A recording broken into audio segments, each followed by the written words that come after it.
Hey everyone, today we have a replay submitted by Darty Singh between the Norskins and the High Elves. High Elves as the top of the food chain here, definitely a formidable faction to play against, but Darty Singh going for some risky unit picks. First of all, we have the Marauder Champions in the middle. These guys isn't exactly the most popular unit in the meta right now, but they do have some solid melee stats with 80 armor, 36 melee attack, 53 melee defense, and 50 weapon strength. When you compare it to other units, for example, say the White Lions, they only have 34 weapon strength. Yes, they do have armor piercing, but a two-handed weapon versus a one-handed axe, a 50 weapon strength one-hand axe, that's some quite impressive buffs from either the physique of the Norskins or some Dark God's blessings. Now for the other units, we have a bunch of Marauders with great weapons, regular Marauders backed up by Marauder Hunters with javelins, and in disguise we have a Frostworm. Definitely a risky pick into the High Elves since they do have a lot of fire damage, while the Frostworm has a 20% weakness to fire. Still, they do have some interesting attributes including magic attacks, frostbite, and also their ice breath attacks. With the recent buffs to dragon model units, they're definitely better than before. On the flanks, we have some mobility in the form of Norskin's Ice Wolves to flank around, probably harass enemy backline, and also deal with their mobility. Vanguard deployed, we have the Moles of Savagery, the Armored Skin Wolves with elite melee stats, physical resistance, frenzy, and whatnot. As for the leadership of the army, a single Shaman Sorcerer of Metal on horseback, and also Wolfric the Wanderer bringing his boat and a bunch of other items and abilities, including Fight or Die, Hunter of Champions, and also Sword of Torgold, which has great synergy with Wolfric on horseback since the item only buffs base weapon damage, and Wolfric on horseback is mostly non-armor piercing. Now for the High Elf army here, we have a front line of spears backed up by Lothern Sea God on the side. Definitely not the greatest formation with the Lothern Sea God being so densely packed, especially with the thick formation, a relatively basic mistake. More spearmen on the flanks and in the middle, Talons of Torquelada, backed up by a couple white lines of Shrace. The leadership of the army is now hiding in the forest supported by the Silver Helms. Imric on horseback will be bringing his Starlance, Lord of Dragons, and the Dragon Horn. And in the forest here, we have 3 Vanguard deployed Illyrian Reaver Archers right on top of these Moles of Savagery even. And of course, being the magic faction, you have to bring a caster, a Mage of Light hiding in the forest. Her spell kit are Shim's Burning Gaze and Net of Amentok. This actually synergizes well with the Talons of Torquelada, with the Net of Amentok pinning down enemy units and then shooting it with the Talons, providing that fire weakness, and then the Shim's Burning Gaze will come in with the magical fire damage. Now that we're done with the army builds, without further ado, let's get this show on the road. Both players decided to vanguard some of their army in the middle of this forest here, but with the Moles of Savagery being the superior melee combatant, all these Illyrian Reaver Archers have no choice but to back off since their missiles and melee attacks are non-armor piercing and against an Armored Skin Wolves who also have 20% physical resistance and regeneration. Their missiles and melee attack will be doing minimal damage, especially they can be shrugged off by all those healing from the Moles of Savagery. At the same time, both armies are pushing forward, the High Elves trying to establish a defense perimeter here, occupying the vantage point so that they can fire down upon all these Marauders, and the Marauders rushing forward trying to get into melee as soon as possible and get their rage ability charging.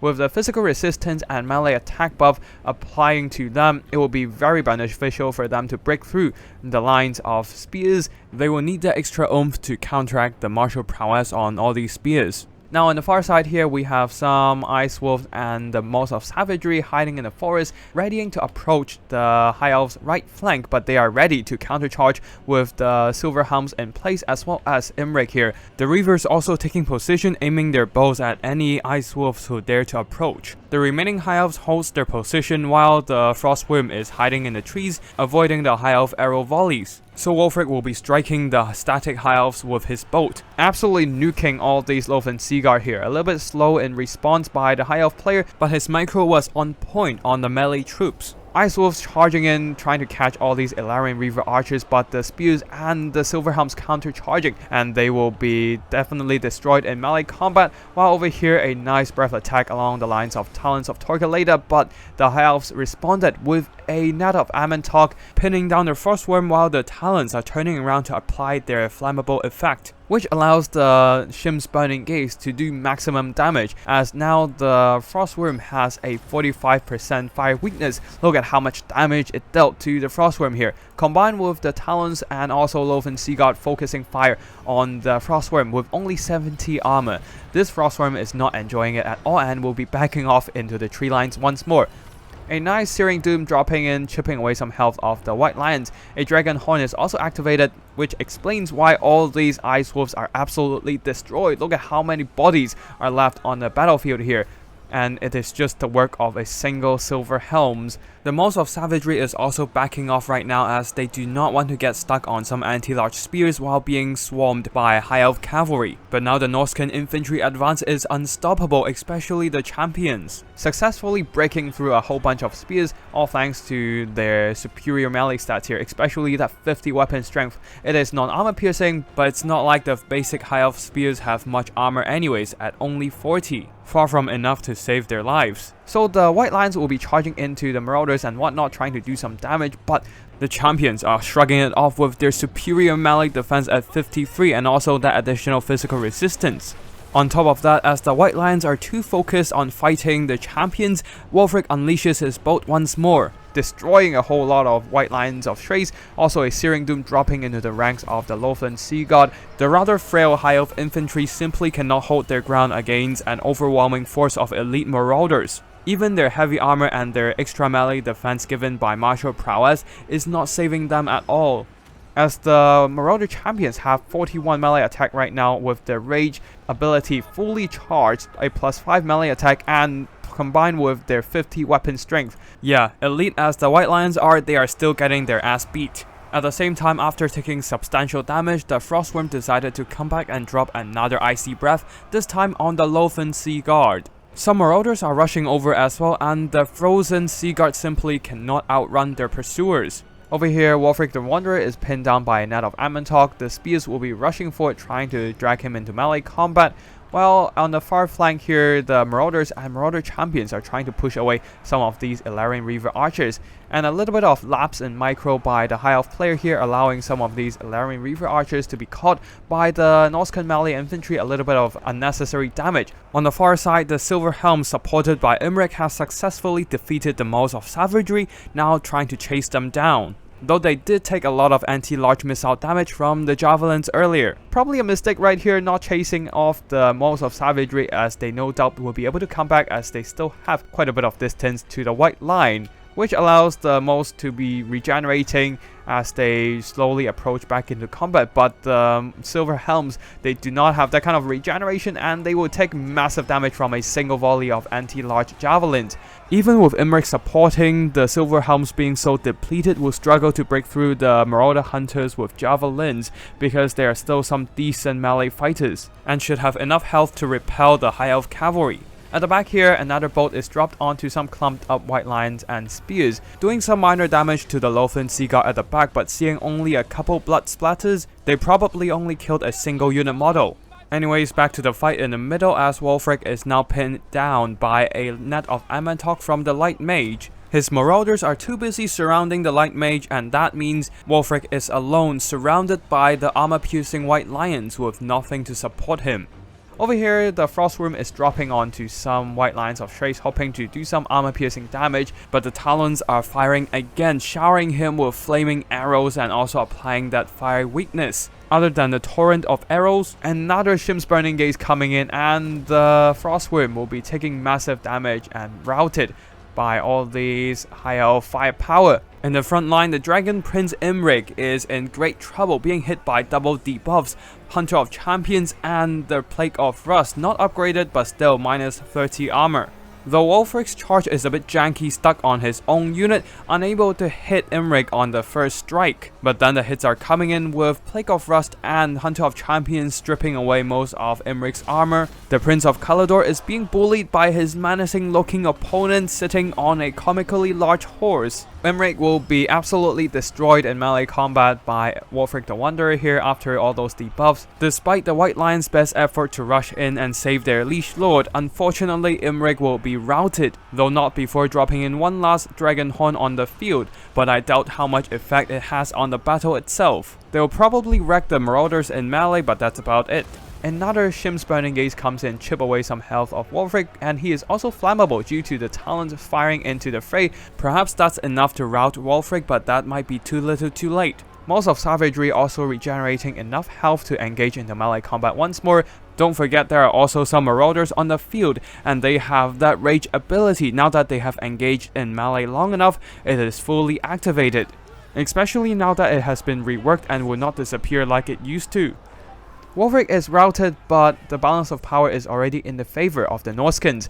Some Marauder Champions are coming back after chasing off the Ilarian Reaver Archers, and they will be shutting down the Loafen Sea God, while the most of Savagery surrounding the Mage of Light beating her down. The Shaman Sorcerer somehow took a lot of damage throughout the battle, possibly due to the arrow volleys of the High Elves. White Lions and the Spears are still fighting, showcasing how tough the High Elf leadership can be. They are charging straight into the Marauder Hunters. Theoretically they should do fine, but then again the Rage ability is active on these missile troops.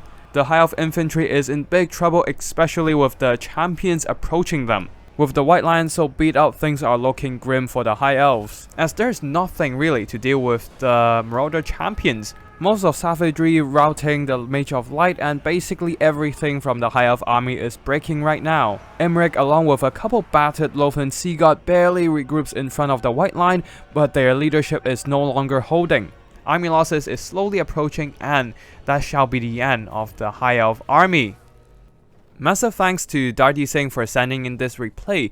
For the army performances, the Marauder infantry didn't do too much, only earning back their value, but that's more than enough as they were mostly pressuring all these Loafen Sea God.